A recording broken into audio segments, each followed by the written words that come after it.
Assalamualaikum warahmatullahi wabarakatuh. Saya Aina Afrilia dan Febiana Angela Tanesap. Kali ini kita akan menjelaskan tentang analisis kebutuhan perangkat lunak. Apa sih analisis kebutuhan itu? Analisis kebutuhan dapat diartikan sebagai proses untuk mempelajari kebutuhan pemakai untuk mendapatkan definisi kebutuhan sistem atau perangkat lunak. Bisa disebut juga dengan proses untuk menetapkan fungsi dan unjuk kerja perangkat lunak, menyatakan antarmuka perangkat lunak dengan elemen-elemen sistem lain, dan menentukan kendala yang harus dihadapi oleh perangkat lunak. Analisa kebutuhan yang baik ini belum tentu menghasilkan perangkat lunak yang baik, tapi analisa kebutuhan yang tidak tepat akan menghasilkan perangkat yang tidak berguna. Mengetahui adanya kesalahan pada analisis kebutuhan pada tahap awal tentunya jauh lebih baik, tapi kesalahan analisis kebutuhan yang diketahui ketika sudah memasuki penulisan kode atau sudah dalam tahap pengujian atau bahkan sudah di tahap penyelesaian akan menjadi malapetaka besar bagi pembuat perangkat lunak, yang tentunya akan memakan biaya dan waktu yang lebih besar. Ada 3 jenis tujuan dari analisis kebutuhan sendiri, yaitu yang pertama, mengelola hasil elistasi kebutuhan untuk menghasilkan dokumen spesifikasi yang isi keseluruhannya sesuai dengan apa yang diinginkan oleh pengguna. Yang kedua, mengembangkan persyaratan kualitas yang memadai dan rinci, di mana para manajer dapat membuat pekerjaan proyek yang realistis dan staf teknis dapat melanjutkan dengan perancangan, implementasi, dan pengujian. Yang terakhir, membangun pemahaman tentang karakteristik ranah permasalahan dan sekumpulan kebutuhan untuk menemukan solusi. Kategori kebutuhan perangkat lunak. Secara kategoris, ada 3 buah jenis kebutuhan perangkat lunak. Yang pertama yaitu kebutuhan fungsional atau functional requirement. Disebut juga kebutuhan operasional, yaitu kebutuhan yang berkaitan dengan fungsi atau proses transformasi yang harus dikerjakan oleh perangkat lunak. Contohnya, perangkat lunak harus dapat menyimpan semua rincian data pesanan pelanggan. Kedua, perangkat lunak harus mampu mencetak laporan penjualan sesuai periode yang diinputkan. Dan yang terakhir, perangkat lunak harus mampu menyajikan informasi jalur pengiriman terpendek. Yang kedua, ada kebutuhan antarmuka atau interface requirement. Kebutuhan antarmuka ini yang menghubungkan perangkat lunak dengan elemen perangkat keras, perangkat lunak, ataupun basis data. Contohnya, akses ke basis data menggunakan ODBC atau perangkat untuk memasukkan data menggunakan keyboard, mouse, dan scanner. Yang ketiga, ada kebutuhan unjuk kerja atau performance requirement. Kebutuhan yang menetapkan karakteristik unjuk kerja yang harus dimiliki oleh perangkat lunak seperti kecepatan, ketepatan, ataupun frekuensi.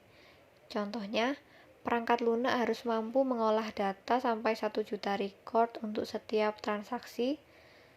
Dan contoh yang lain, perangkat lunak harus dapat digunakan secara multi-user sesuai otoritas yang diberikan kepada masing-masing pemakai. Tahapan kebutuhan perangkat lunak. 1. Adanya masalah yang membutuhkan penyelesaian. Contohnya seperti orientasi aplikasi, misal inventory, orientasi bisnis, misalnya produk baru, dan orientasi peningkatan produk, contohnya pemeliharaan. Yang kedua, munculnya ide untuk membuat sebuah perangkat lunak baru. Tahap kebutuhan berakhir apabila deskripsi lengkap dari perilaku eksternal perangkat lunak yang akan dibangun sudah didapat. Secara teknis, pelaksanaan pekerjaan analisis kebutuhan perangkat lunak pada dasarnya terdiri dari urutan aktivitas. Yang pertama, mempelajari dan memahami persoalan atau masalah. 2. Mengidentifikasi kebutuhan pemakai. 3. Mendefinisikan kebutuhan perangkat lunak. Yang keempat, membuat dokumen spesifikasi kebutuhan. Dan yang terakhir, mengkaji ulang atau review kebutuhan. Baik, saya akan melanjutkan presentasinya. Mempelajari dan memahami masalah. Pada tahap ini, Masalah yang akan dibuat perangkat lunaknya dipelajari sehingga dapat ditentukan, yaitu siapa pemakai yang akan menggunakan perangkat lunak, di mana perangkat lunak akan digunakan, pekerjaan apa dari pemakai yang akan dibantu oleh perangkat lunak, dari dan sampai mana cakupan pekerjaan tersebut, dan bagaimana mekanisme pelaksanaannya. Apa yang menjadi kendala atau keterbatasannya dilihat dari sisi teknologi yang akan digunakan atau dari sisi hukum dan standar. Hasil pemahaman masalah tersebut selanjutnya digambarkan dalam bentuk model-model tertentu sesuai dengan jenis masalahnya. Sebagai contohnya, untuk masalah bisnis dapat menggunakan flow map atau business use case, sementara untuk masalah matematika dapat menggunakan misalnya graf. Mengidentifikasi kebutuhan pemakai. Sebenarnya, tahap identifikasi kebutuhan pemakai ini pada prakteknya dilaksanakan bersama dengan pemahaman masalah. Cara yang digunakan pun relatif sama, hanya saja substansi yang ditanyakan biasanya adalah data atau informasi apa yang akan diproses, fungsi apa yang diinginkan, kelakuan sistem apa yang diharapkan, antarmuka apa yang tersedia, seperti user interface, hardware interface, software interface, dan communication interface. Nah, untuk dapat menangkap kebutuhan pemakaian dengan baik, utamanya kesamaan persepsi dibutuhkan, yaitu komunikasi, misalnya komunikasi dan brainstorming yang intensif, prototipe perangkat lunak atau screen snapshot, data atau dokumen yang lengkap. Mendefinisikan kebutuhan perangkat lunak. Saat mengidentifikasikan kebutuhan pemakai, informasi yang diperoleh belum terstruktur. Pemakai akan mengungkapkan apa yang dibutuhkan dengan bahasa sehari-hari yang bisa digunakan pemakai.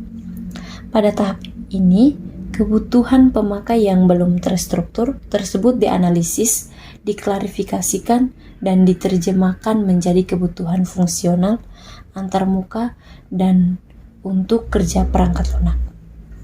Selanjutnya, kebutuhan tersebut diubah menjadi model atau gambar tertentu dengan memanfaatkan teknik analisis dan alat bantu tertentu.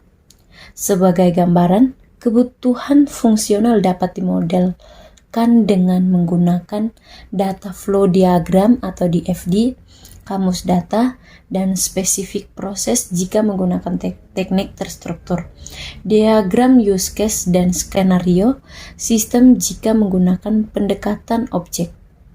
Membuat dokumen spesifikasi kebutuhan. Semua kebutuhan yang telah didefinisikan selanjutnya dibuatkan dokumentasinya, yaitu spesifikasi kebutuhan perangkat lunak atau SKPL, atau Software Requirements Specification atau SRS.